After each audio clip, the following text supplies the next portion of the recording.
اس واقعے کو پھیلا دیا اور اس کے بعد ہم بھی اس کو کوٹ کرتے رہتے ہیں.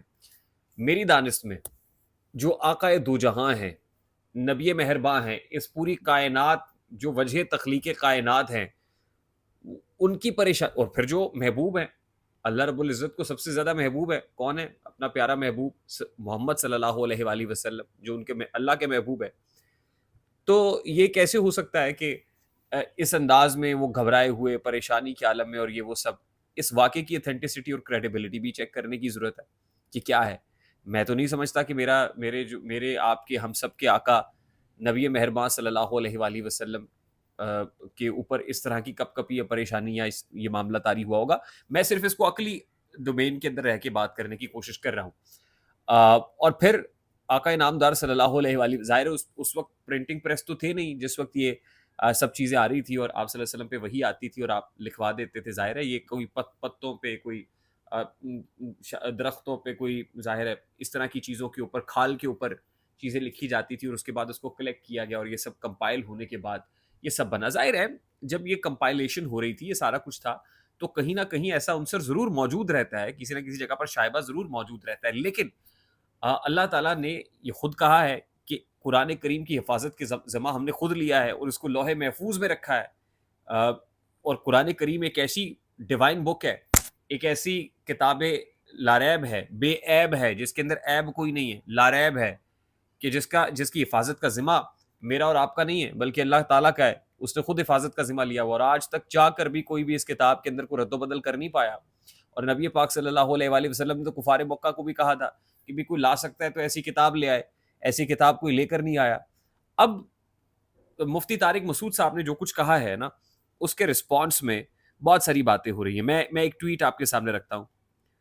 اب یہ لکھا کسی نے کہ کرو اب منحوس شکل والے کا قتل لا کر، جو واجب القتل ہیں انہیں کچھ نہیں کہتا اور عام انسان پر گستاخی کا الزام لگا کر جعلی پولیس مقابلے میں مروا دیا جاتا ہے.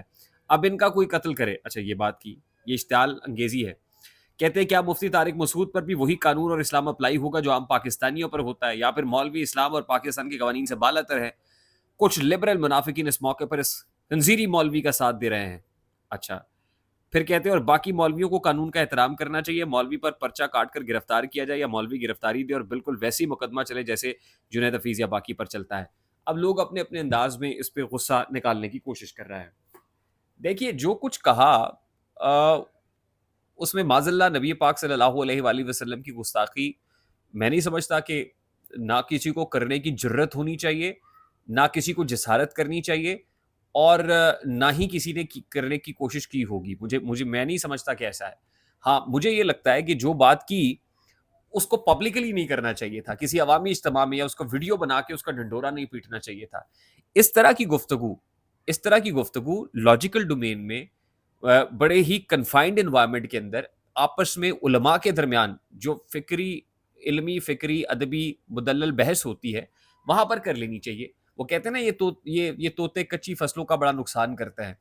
تو جن کے کچے ذہن ہیں، آپ وہاں پر اس طرح کی گفتگو کریں گے، ڈیبیٹ کریں گے، تو ظاہر ہے وہاں پہ آپ پہ پھر 295C ہی لگے گی.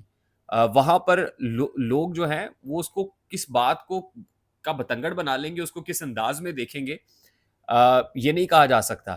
تو اس لیے میرا یہ ماننا یہ ہے کہ مفتی طارق مسعود صاحب اس کے بعد جو بیان دے رہے ہیں، غلطی کا احساس بھی ان کو ہو رہا ہے، وضاحتیں بھی دے رہے ہیں. یہ جو انہوں نے کیا یہ اس لحاظ سے غلط تھا کہ آپ کو اس طرح سے یہ مائک اوپن کر کے ویڈیو چلا کے، اور یہ آپ کو ظاہر ہے ہمیشہ ہر چیز کی تو ویڈیو بناتے ہیں آپ، اور لت پڑ گئی ہے. تو خدا کا واسطہ ہے جو علماء کی بحث ہے وہ علماء کے درمیان رکھیں، وہ عام آدمی تک نہ لے کے آئے، وہ ایسے لوگوں تک نہ لے کے آئیں کہ جو دین کو ٹھیک طریقے سے سمجھتے نہیں ہیں، یا ظاہر ہے جن کے پاس کوئی سند نہیں ہے کہ وہ عقلی اور منطقی انداز میں، اور ظاہر ہے یہ جو پڑھنے کی کوشش بھی نہیں کرتا ہے. تو یہ بحثیں وہ ہیں جو آپ کو علماء کے درمیان رکھنی چاہیے. وہاں پر یہ ڈیبیٹ کریں، بحث کریں، اس کو عام آدمی تک نہ لے کے جائیں اور مذہب کو نقصان نہ پہنچائیں. خدا کا واسطہ ہے میری آپ سے گزارش ہے. آئی ہوپ میری بات آپ تک پہنچی ہوگی، کیونکہ ویڈیو لمبی ہو رہی ہے، میں نہیں چاہتا کہ اس کو زیادہ طول دیا جائے، لیکن یہ مدعا ہے اور جو باتیں کی ہیں اس پر میں نے اپنی رائے آپ کے سامنے رکھ دی. آئی ہوپ میری بات آپ تک پہنچی ہوگی. اگر پہنچ جائے تو ویڈیو کو لائک اور شیئر کرنا مت بھولے گا. چینل پہ نئے تو چینل کو سبسکرائب کر لیجیے گا، بیل آئیکن ضرور دبائیے گا. مجھے ریحان طارق کو اجازت دیجیے، اپنا بہت سارا خیال رکھیے گا. السلام علیکم.